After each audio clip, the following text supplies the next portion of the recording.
एक घर में माँ बेटी रहती थी। रात का समय था। दरवाजे पर खटखटाने की आवाज आई। माँ और बेटी बहुत गरीब थे, छोटे से घर में रहते थे।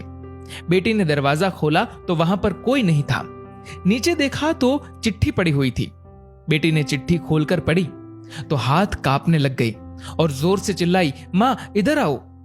चिट्ठी में लिखा था, बेटी मैं तुम्हारे घर आऊंगा तुमसे और तुम्हारी माँ से मिलने, और नाम की जगह नीचे लिखा था भगवान। माँ ने कहा, यह शायद हमारी गली के किसी लड़के ने तुम्हें छेड़ने के लिए बहुत ही गंदी शरारत की है। लेकिन बेटी को माँ की बात पर यकीन ही नहीं हो रहा था। बेटी बोली, माँ पता नहीं क्यों मुझे यह सच लग रहा है।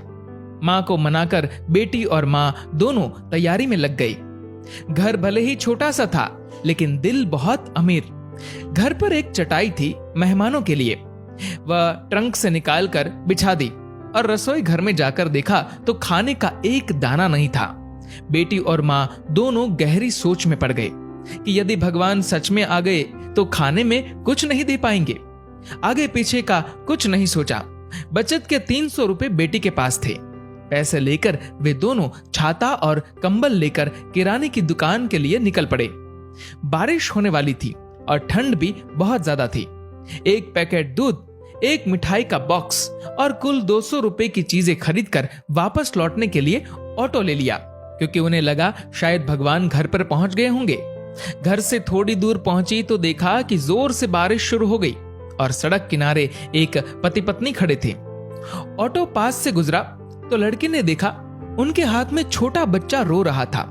स्थिति कुछ ठीक नहीं लग रही थी। ऑटो घर के दरवाजे पर पहुंचा। माँ ऑटो से उतरी ही थी कि बेटी से रहा नहीं गया। बोली, ऑटो वाले भैया जरा ऑटो को उनके पास ले लो।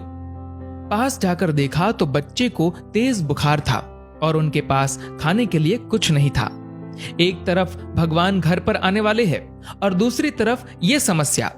बेटी ने सोचा, भगवान को मना लूंगी, लेकिन यदि इन्हें ऐसे ही हाल में छोड़ दिया गया तो भगवान बिल्कुल भी माफ नहीं करेंगे। बेटी ने जो जो खरीदा था सब उनके हाथ में थमा दिया और तो और बचे हुए 50 रुपए भी दे दिए और बोली, अभी मेरे पास इतने ही हैं, इसलिए रख लीजिए। बारिश हो रही थी तो छाता भी दे दिया और बच्चे को ठंड ना लगे इसलिए कंबल भी दे दिया। वहां से फटाफट घर पहुंची, ये सोचकर कि भगवान आ गए होंगे। लेकिन दरवाजे पर माँ खड़ी थी। बोली, आने में इतनी देर क्यों लगा दी बेटी? और ये देख, एक और चिट्ठी आई है, पता नहीं किसकी है। बेटी ने पढ़ना शुरू किया। उसमें लिखा था, बेटी आज तुमसे मिलकर बहुत खुशी हुई। पहले से दुबली हो गई हो लेकिन आज भी उतनी ही सुंदर हो। मिठाई बहुत अच्छी थी और तुम्हारे दिए हुए कंबल से बहुत आराम मिला। छाता देने के लिए धन्यवाद। बेटी अगली बार मिलते ही लौटा दूंगा। बेटी के तो होश उड़ गए। निशब्द होकर पीछे मुड़कर सड़क किनारे देखा तो वहां कोई नहीं था।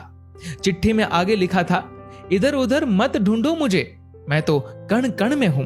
जहां पवित्र हो सोच, मैं हर उस मन में हूं। यदि दिखे कोई जरूरतमंद तो मैं उस हर जन में हूं। बेटी जोर से रो पड़ी और मां को सब बताया। दोनों बहुत भावुक हो गए और पूरी रात सो नहीं पाए।